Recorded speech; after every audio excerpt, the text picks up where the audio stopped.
Hey, you guys, earlier on the show, we talked about something that happened over the weekend on the Twitter sphere, as we like to call it.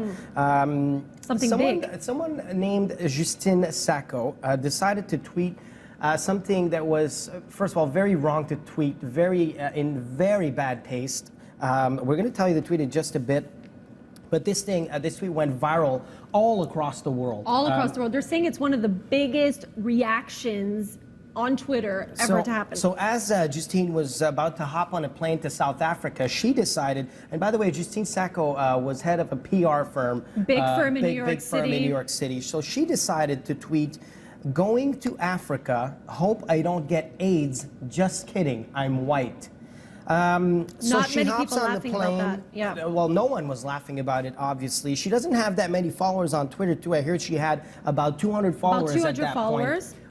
So it only took moments before this went viral. She hopped on the plane, So no she's on the connection, no airplane, nothing. 11-hour flight from London to South Africa. She's probably snoozing, watching a movie on an airplane, has no idea that while she's on the plane, there is this major uproar on Twitter, people talking about this tweet. But we're talking uproar, like, I mean, from all over the world, not only in London, not only in South Africa, obviously touching topics that are very serious. I mean, first of all, it's a racist tweet talking about hurtful, AIDS. it's offensive, it's a lot of things. You know, there's a big AIDS crisis around Africa in general. So, And her employer, important to say that after all this, her employer got wind of this tweet.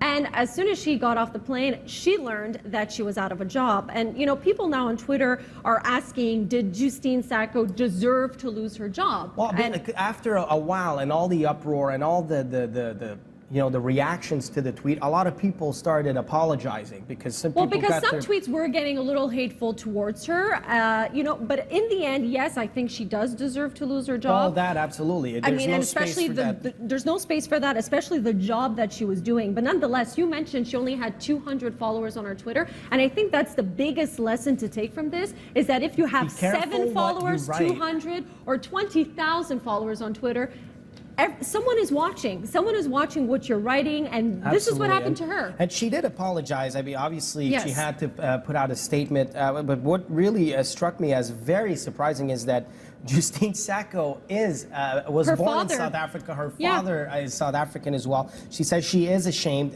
This is my father's country, and I was born here. I cherish my ties to South Africa and my frequent visits, but I'm in anguish knowing that my remarks have caused so much pain to the people here and my family, friends, and fellow South African. I'm very sorry for the pain I've caused.